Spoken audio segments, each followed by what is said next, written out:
record.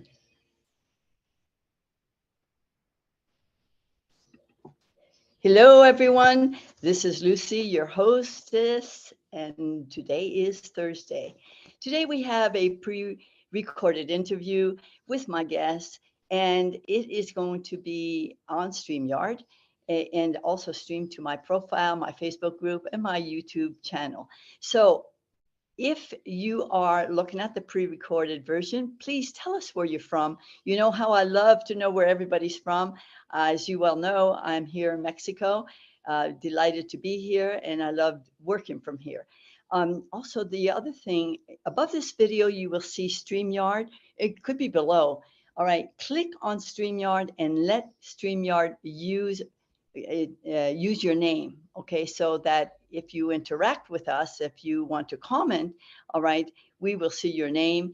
And if you don't do that, you'll just come across as Facebook user, and then we won't know who you are. We do want to interact. And please feel free to ask questions, because when you do ask questions, my guest and I will get back with some answers for you for sure. Okay, and then if you just feel like reacting, then you know we love those hearts, and it helps the algorithm. So send us a lot of hearts. Okay, so let me see. I just want to talk to you about my guest. Actually, we have a few things in common. We're both KBBers, students of the KBB program. KBB stands for Knowledge Business Blueprint, which is a program that it was started with Tony Robbins and Dean Graziosi in 2019. It then morphed into Project Next, and then Project Next latest edition. We're also both entrepreneurs, and we both are on a mission to impact a lot of people's lives. And the other sweet thing is we are both Canucks. We're both Quebecers. Now, my guest is from a more cosmopolitan city than mine. And so, and without any further ado, I want you to meet my guest today, Claudia Toadava. How are you? Claudia, did I mispronounce your name? Yes. No, it's pretty good. Yes. Hi, how are you? Nice to be here. Thank you for being here. Now, I know how busy you are, so to begin with, tell us where you're from, where you're coming in from right now. Right now I'm in Montreal, but I was born in El Salvador. I came to Canada when I was 15. I moved with my parents. We were in Edmonton. We then went to Ottawa, and then I moved to Montreal. And I've been in Montreal for 20 years now, and I love it. So you got to Montreal when you were 15. So a lot of your education was in Montreal, right? Yeah. Yes. Okay. Now, it's really interesting because you and I are from different generations. When I grew up in Quebec City, which was like 300 miles or more from Montreal, women could not be attorneys, which you are an attorney, right? Or what? That was your former career, and we're going to talk about that. Women in my generation, the only aspiration they had was either to become a mom or a teacher or a nurse. And so things changed by the time you got to Montreal. And of course, being more of a cosmopolitan city, you had much more advantages than we did in my generation. So tell me, why law? Why did you want to become a lawyer? Why law? Actually, that was not the initial idea. The initial idea is, first, I didn't actually have an idea. My dad was an engineer. And he, because he wanted his kids to be scientists, I started with biochemistry. So I started with biochemistry, but then I did not see myself, in a lab, wearing a lab coat. So I don't know, I started looking for different careers, and somehow the advocacy aspect of law attracted my curiosity, and that's how I started with I decided to become a lawyer. But as you say, it was actually my background is from a Latin background, so I had my mother too, her aspiration was to be a mom. And I think that, that kind of, I saw my mom and I said, well, I have the opportunity to go further. So that's, I think I said to myself, you know what, I'm going to become a lawyer so I can make my mother proud or my parents proud. And it was the advocacy aspect, I think, that I enjoyed about law. So I was actually a labor and employment attorney. Oh, wonderful. Okay, so that's very interesting. So we're talking about how many years back now when you were practicing law? Oh my God, that was about 20 years ago. 20 years ago. So you're no longer practicing law today. Of course, you know, that background will always serve you. Always. But then your life changed. Could you tell us what happened, how your life changed and why it did change? Yeah. So when I was 2003, I believe, my son, my first son was diagnosed with autism. He was, at the time, he was 2 years old, and there were not many services for children like him. And so at the time, my ex-husband and I decided, you know what, I'm going to take a year sabbatical and try to find, you know, the best services, the best daycares for him, so that, you know, at least I can begin, you know, he can begin his life on the right foot. And at the same time, I was pregnant with my second son. So it was kind of like maternity leave / sabbatical, that I was going to take 1 or 2 year sabbatical.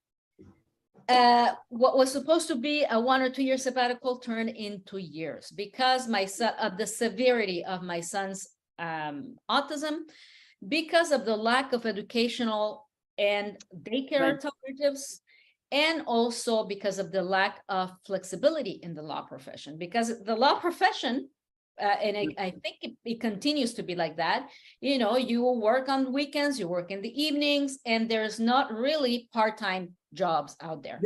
So you know, so I just became the ultimate autism mom and caregiver, where I was not only the teacher, but the specialist, you know, the speech therapist, the occupational therapist. I was the advocate, I was the program intervention manager. And although I love my role, I burned out. I completely lost myself. I lost my health. I lost my identity. I lost my dreams and my aspirations. I did not know who I was anymore. And, you know, of course, you know, I was going from one fire to the next on autopilot, completely living my life on autopilot. And I was so physically and mentally exhausted all the time that one day it all came to a head. I almost had a car accident. My son was in the back, and I fell asleep at the wheel. And thank God I was able to take the steering wheel and that there were no incoming cars, because otherwise we could have both been killed. Now, this should have been a wake-up call, but it was not a wake-up call, because I was so used to leading that life of chronic stress and burnout that I continue to have that life. And it was only by accident that I discovered the power of self-care. And that accident was, my son was gifted a guide dog. By the Mira Foundation. He was gifted a guide dog. And at the time, my ex-husband traveled a lot. And so I was taking care of the dog. And I started taking the dog out for walks, 10-minute walks.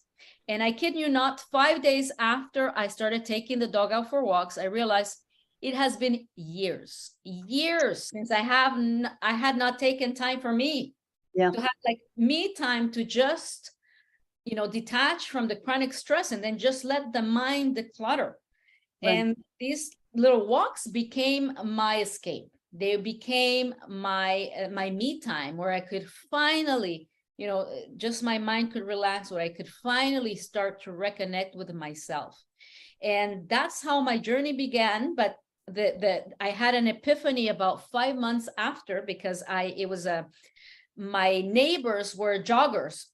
And I said to myself, you know what, I have this, you know, I have a dog, I have to take the dog out for walks, I might as well buy myself some real running shoes, and I'm going to start jogging. And I bought myself some running shoes and I started jogging. I could not jog more than 2 minutes.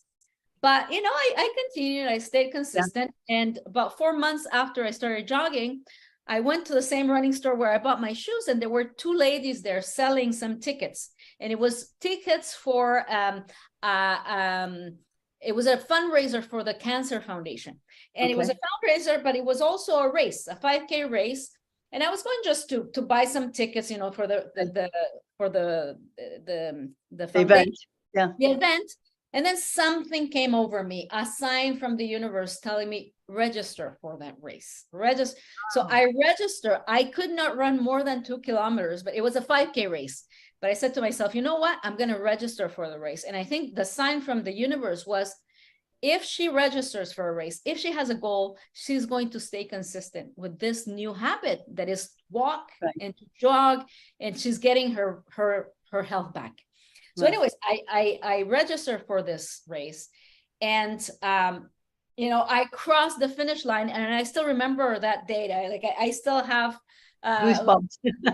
goosebumps when I think about it, because it was my 41st birthday. Wow. And I crossed the finish line of that 5K race.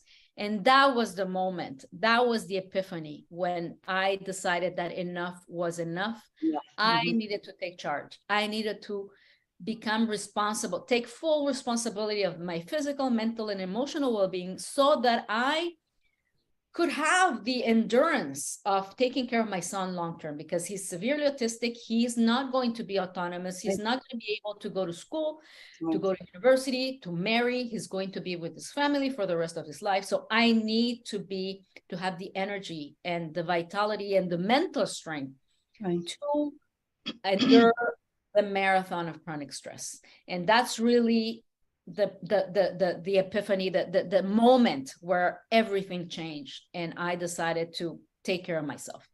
Wow, I love the story. The story is so inspiring. I want to know the name of that life-saving dog. Sika was the name. Yes. Wow. Yes. I wonder what the significance of that name is. I don't know. They gave us that beautiful. It was a beautiful black Labrador. Yeah. So, she was both a savior for your son and for you also. Absolutely. Yeah. That's great. So today you are on a mission. And so your mission, from what I can understand, is to bring awareness, for one thing, to the very, there's a discussion of the caregiver burnout. But we don't talk about it very much, and I do see that you are on a mission to really bring in the awareness of this burnout, of the caregiver. I mean, that is one of your missions, is it not? Yes, absolutely. And what happens is that not a lot of people talk about it, and because it's not really known. And what happens, like, for example, in my case, my ex-husband passed away in August. So right now, I am completely 100% caregiver of my autistic son, who is, he's not autonomous. He needs a lot of supervision when he's not at school. And, if I didn't have, if I was not an entrepreneur, I don't know what I could do, because I could not, he goes to school only part-time. So, being an entrepreneur, I can work from home, and I can, try to, get meetings with clients in different hours of the time. But, and this is what happens with a lot of families, that, one of the parents has to stay at home to take care of one of the kids. When the mom is single, she stays at home, or I don't know how they survive. And it's a very, it's a lot of work, because, they need constant supervision. They cannot go outside by themselves. And it's a very, it's chronic stress. It's a life of chronic stress, and there's not a lot of services. And that's one of the reasons that I one of my missions is to bring awareness, because, governments need to realize that this women, or these families need support, whether it's respite services or more services for their kids, so that they can have some time for themselves to recharge, because otherwise they will not be able to endure. So how do you manage your chronic, the stress is chronic for sure. How do you manage burning out? Because you did get there, you did burn out. Oh, yes. And I think that is the reason why I make it a priority to make self-care non-negotiable, because I know how it felt to be that disempowered state that I do not want to get back. And self-care is a non-negotiable for me, and self-care can be anything. I mean, it's for example, going on a 10-minute walk. That's how my life transform. So yeah, really having time for you to do something that is only for you, that you do on your time, right. whether it's meditation, whether it's going for a walk, whether it's taking a bath, whether it's reading a book, but having some time for you to detach from work, to detach from motherhood, just for you, so that you can really reconnect with yourself and to who you really are at your core. Because I know what losing an identity is, and I Right. I don't want to go back. So I have my well-oiled routine, but I mean, even myself, I have that routine. But last year was a very stressful year. I sold my house. My ex-husband passed away. I had surgery. So even though I have this well-oiled routine, I know I have to make sure that I keep that routine even when Right. times are tough, It's because imperative. otherwise, Yeah. yes, it's imperative. So it's like a non-negotiable. Absolutely. And it's a mindset too. But even, and I know, and I know the challenge and the stress that you went through, but and I can identify that a mindset is so important. My Yes, mindset, if I don't get myself into peak state every morning, absolutely. my day is not Mhm. smooth. It Exactly. can be chaotic. Yes. So it's a way of life, really.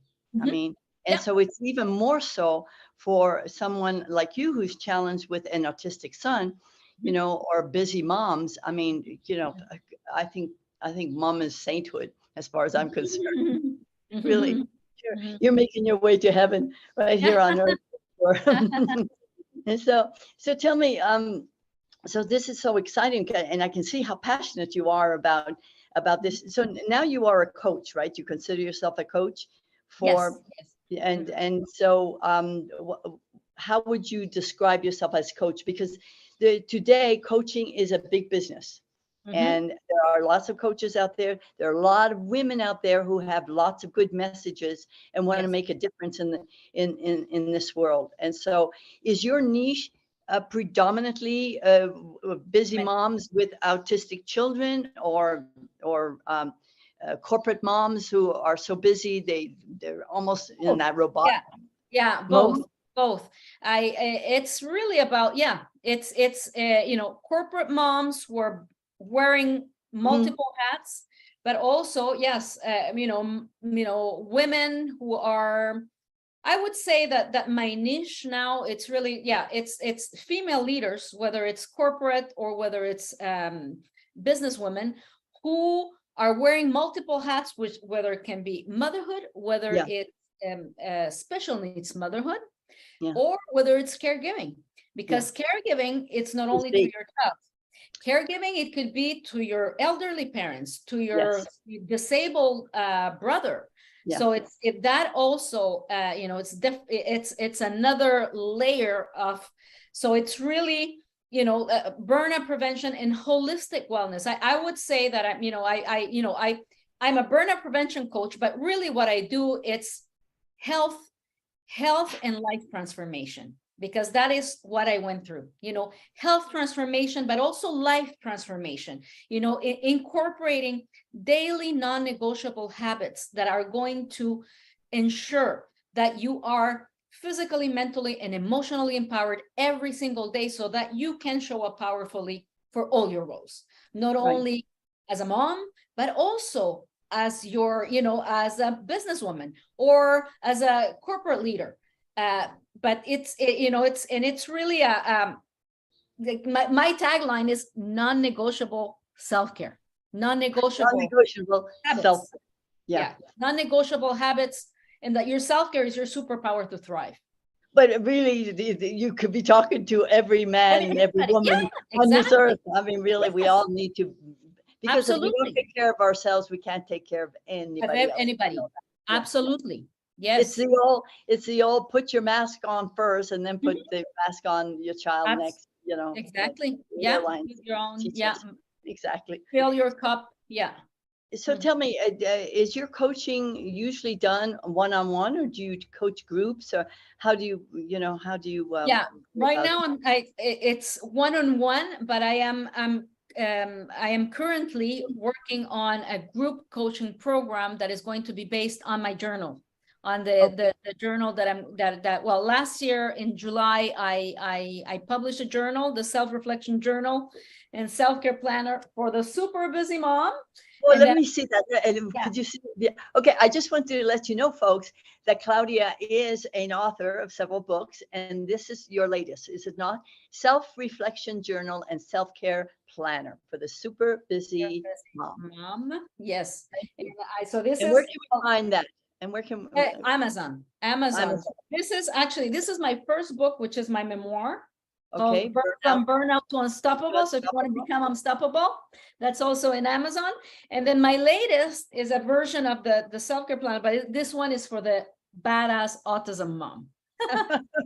So you can see, folks, you could be as busy as you can be, and you can be an author too, not Yes, just you can. a coach. You Yes, can you be can. an author. And also you're very engaged in speaking on stages, are you not? Yes, I am. Yeah. How do Also, you get yeah. into that?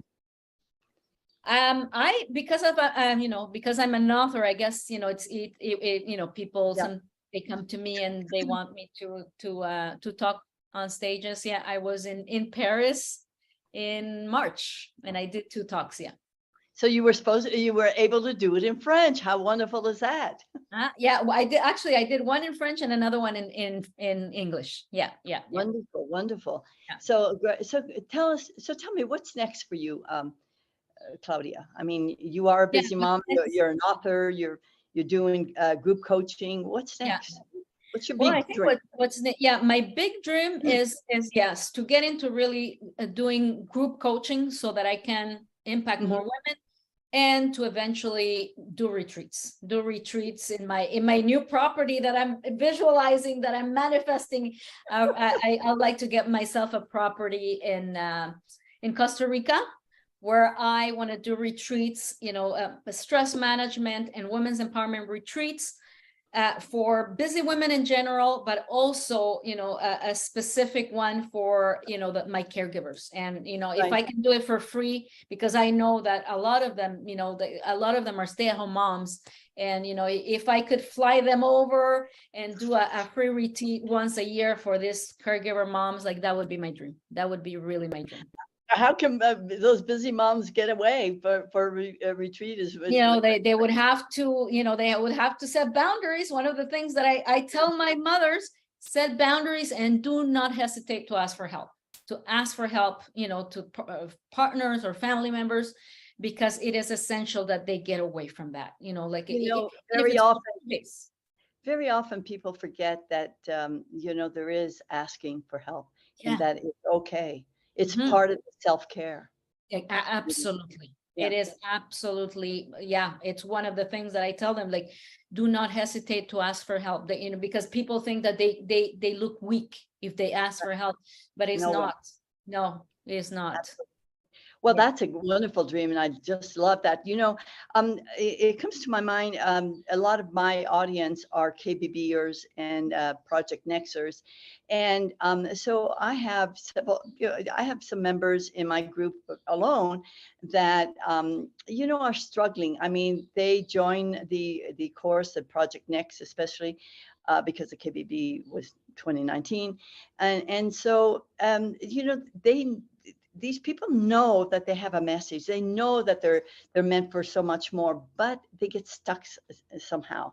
They're afraid to move on. Do you have any special kind of message for that person who can't seem to, to move forward with? I mean, they made that step. They bought that course.